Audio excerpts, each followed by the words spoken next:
Hi, good afternoon at magandang araw sa inyo.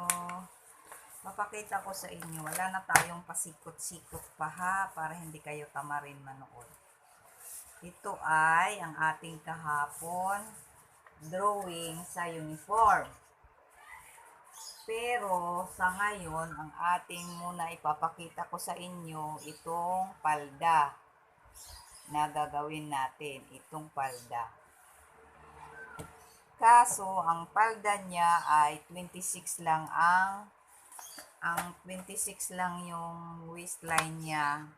Yung 60 sa lapad ng tela, 60 binawasan ko lang ng 5 inches kasi ginawa kong bulsa. Ang bulsa. Ito yung cut ng bulsa. Yan. Yan ang cut ng bulsa. Dito ang dukutan. Didikit na. Tapos, yung waistline kasi niya ay 26 lang. 26. Ito siya. Doble to. Katok, tupi. Bali, 60. 60 ang width nito. Ngayon, ginawa ko lang 55 kasi binawas ko yung sa bulsa. Binawasan ko dito sa bulsa. Ngayon, ang isang side nito ay dito ang zipper. Para klaro ha. Lalagyan ko ng pula ang zipper. Tapos, yung bulsa naman, ito na siya.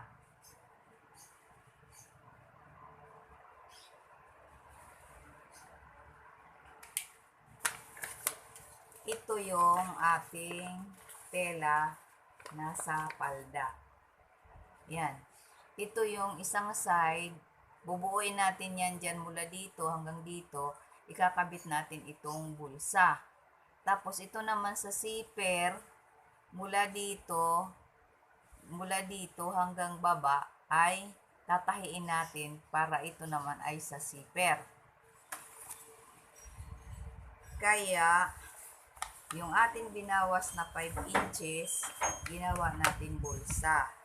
At saka yung paha niya ay hindi masyado malapad. 1.5 inch lang. 1 inch nga lang 1 inch lang yung lapad niya. Dagdag lang ng kaunti.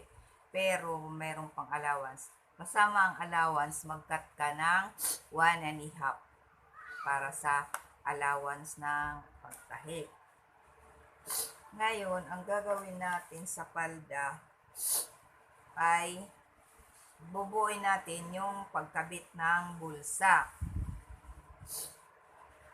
Ito kasi ay luma ito, ating pinakikita ko sa inyo kasi nga wala pa tayong tela na pang uniform. Ito ay pakita ko lang kung paano ang pagkabit. Yan siya. Diba nakatahi na dito sa isang side? Isang side nakatahi na siya dito. Nakatahi yan. Nakatahi hanggang dito. Tapos, yung kalahati nito, diba? Hindi naman tahi. Yung kalahati din ng bulsa, itatahi mo siya dito. Tapos, itatahi mo rin siya dito. Pero, kailangan yung bulsa, bubuuin mo muna siyang ganyan ang korte. Tatahi mo siya dito na sa katawan ng palda, ang magkabilaan. Para, pagdukot mo ay, yan na siya, dito mo dudukotin. Diba? Kaya tatandaan nyo kung paano ang paraan. Ito ay sample lang natin. Kasi kailangan ito baka mag face to face na naman ang ating mga estudyante. Mayroon na tayong handa. Kaya sa ngayon pa lang mag-aral na kayo. Bakit ito may katnig? Nilagyan ko talaga yan para tanda sa gitna ng tela. ang kanyang bewang, susukatin mo yung bewang niya para matugma mo yung kanyang sinturon. Kaya papakita ko sa inyo kung ano ang paraan ng pag-pleats.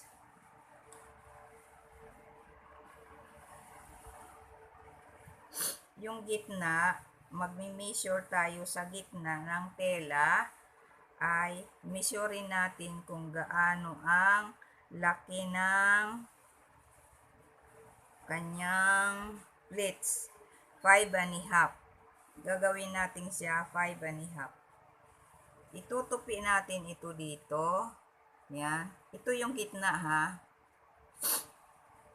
Aking ilong, Makati.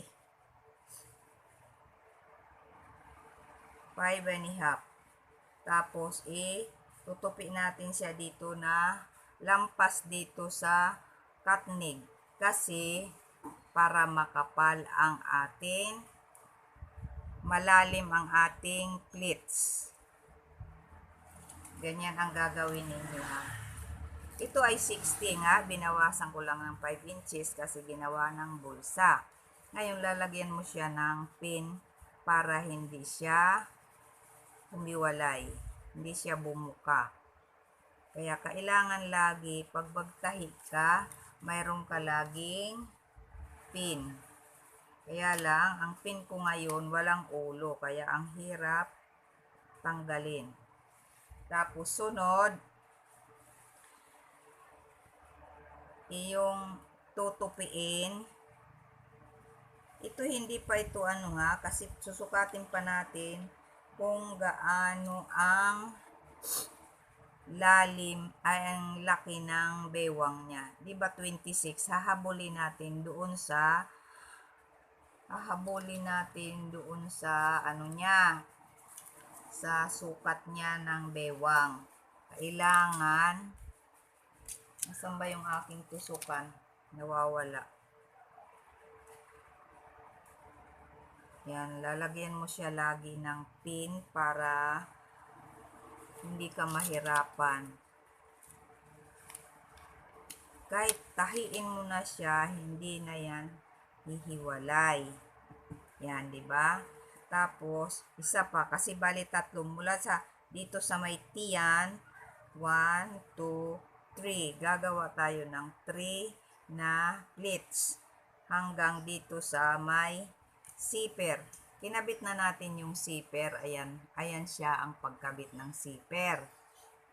Yung isa, maliit ang tahi. Yung isa naman ay malapad ang tahi. Ha? Bali, ito ang nakatakip na malapad.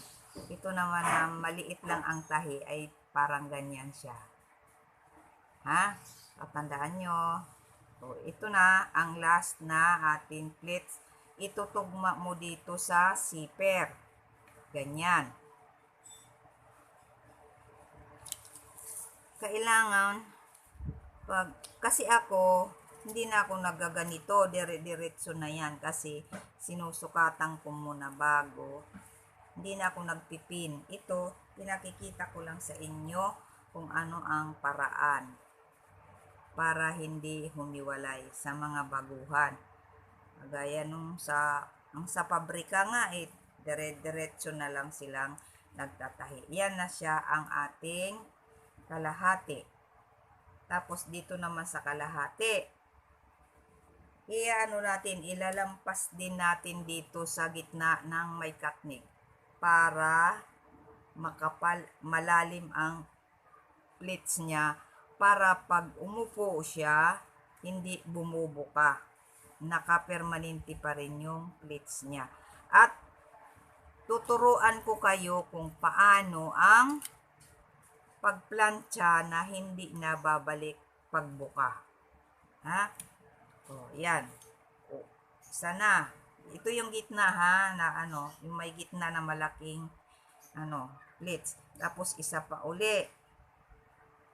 Ngayon, hanggang doon din yan sa lalampasin natin din dito sa yung pleats dito para malalim din. Malalim talaga yung kailangan natin. Kaya, kung halimbawa ang gusto mo naman na pleats ay tuloy-tuloy, pareho lang yan. Itutuloy-tuloy mo lang. Pagkakasyahin mo lang yung iyong bewang. So, ngayon, ito na yung last. Kasi, nakalagay na ang ating bulsa. Tinahin na natin dito yung bulsa. Yan na siya. Ang last natin na pleats ay ito na. Ilalagay natin dito sa tabi ng, sa gilid ng bulsa. Hindi dapat nakanganga yung bulsa ha, dapat naka-close siya. Kahit tumayo man siya, hindi nahahalata yung kanyang bulsa. Yan. Ganon din ang gagawin mo sa isang side. Ito yung isang side na. Susukatin natin kung ilan. Ayan. Isakto 26. Kasi ang bewang niya ay 26. Tapos, di ba dalawa ito? Dalawa ito. Ito yung harap. Ito naman yung likod. Ganon din ang ating gagawin. Ipi-pleats din natin ng kagaya nung una natin itong ginawa natin. Diba? Ganon din ang ating gagawin para hindi ka maligaw.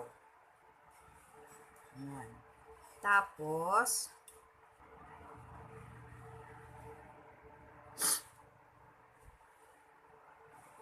ito na yung ating magkabilaan na ang ating nilagyan ng pin. Ayan siya, magkabilaan na. Tapos, i-explain ko sa inyo ang ilalim.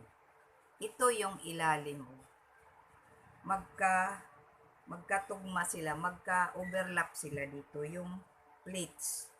Para pag-upo ay hindi bubuka yung harap. Kagaya nito. Kagaya niyan. Mag-overlap sila. Sa gitna yan ha, na plates. Tapos ito naman yung sa gilid. Tapos, pag ganyan, pag nagawa kayo ng ganyang plates, tapos maluwag, i-a-adjust mo lang yung plates. Medyo kikiputan mo ng kaunti. Halimbawa, hindi tumugma ito ng 26. Kung alin dyan ang iyong malaking plates, halimbawa, malaking plates, medyo liliitan mo siya, iuurong mo ito dito para sila magpareho ng sukat na 26. At saka yung pagkabit dito sa may zipper, nakatakip, i-overlap mo siya, ipapatong mo siya dyan para hindi nakikita yung zipper. Kasi ang iba dyan, nandito lang yung nakikita yung zipper. Kailangan yung zipper nakatago. Tapos, ganun din yung sa pocket para hindi rin nakikita na mayroon siyang bulsa. Ganyan. So, yan. Nakatago din siya sa magkasalubong na plates. Sa gilid yan, dito. Yan. Yan ang bulsa. Nakatago siya. Kaya ito ang ating ngayon i-explain ko sa inyo na paano ang pagkabit nito. Yung paha niya, ito ay mga 1.5, mga 3 inches lang magugupit ka dahil doble sila, doble yan. Doble. Tapos yung isang side, kung mayroon kang patigas o pilon, pag bumili ka ng pilon yung may dikit, o kahit walang dikit yung pilon, itatahi mo siya dito sa isang side. Yung isang side wala. Bahala ka kung ilan ang gusto mong bewang, paha, kung gaano kakapal. Ang iba kasi ayaw nila ng makapal dahil mainit daw sa tiyan. Gusto nila yung ganito lang kakapal. Ilang inches ba ito? Kasama nga yung tahi ay 1.5.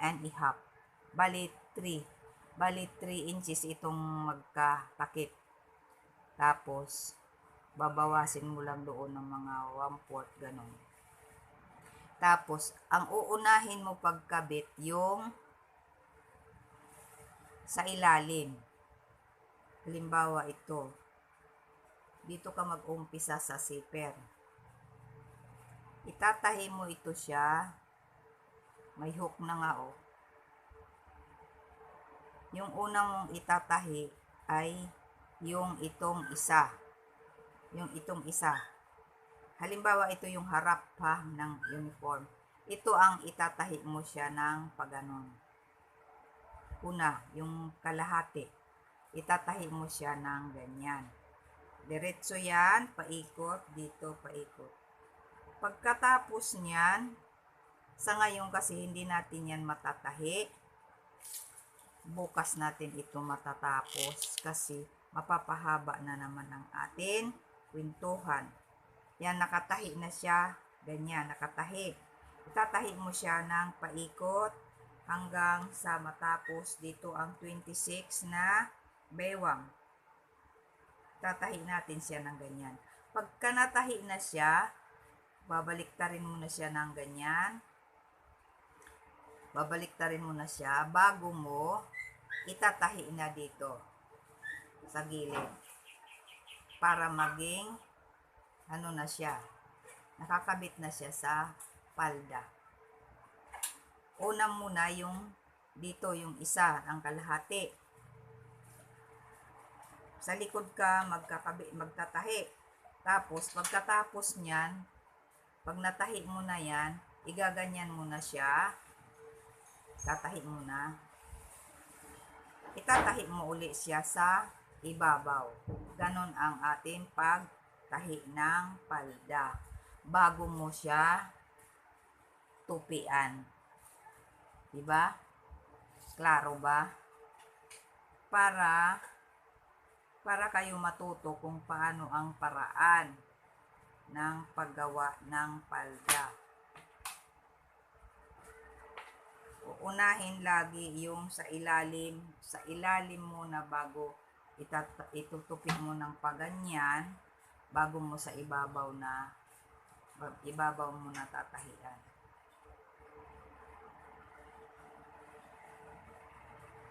Para maging makinis na at wala na, nakapalda na siya, ganun na.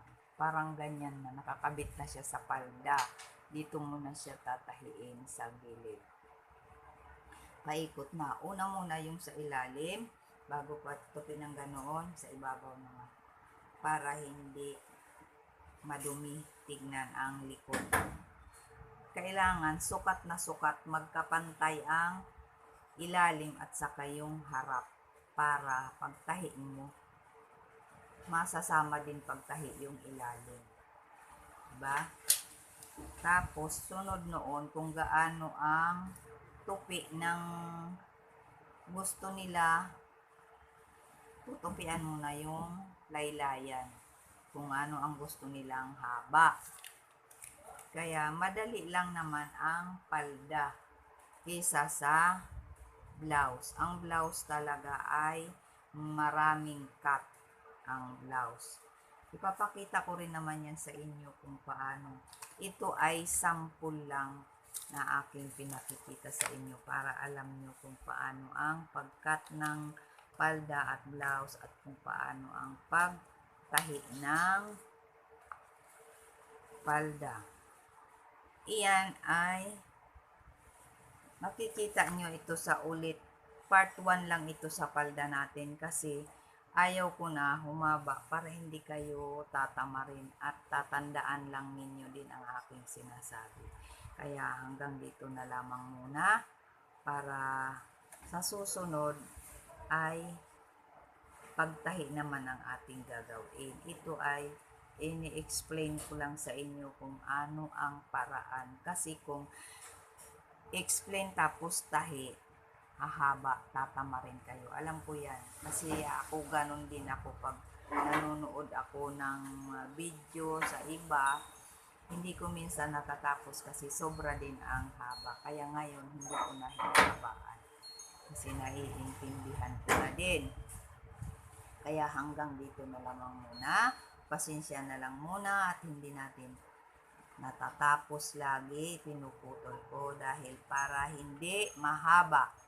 Kaya iyan muna ang ating gagawin ngayon. Tandaan nyo, kumuha na kayo ng inyong gagawin para matuto kayo. I-try nyo kahit sa maliit lang muna na bata. So, bye-bye na muna. Huwag mag-i-skip ng ads at mag-like, share, subscribe lagi, click the button. Bye-bye!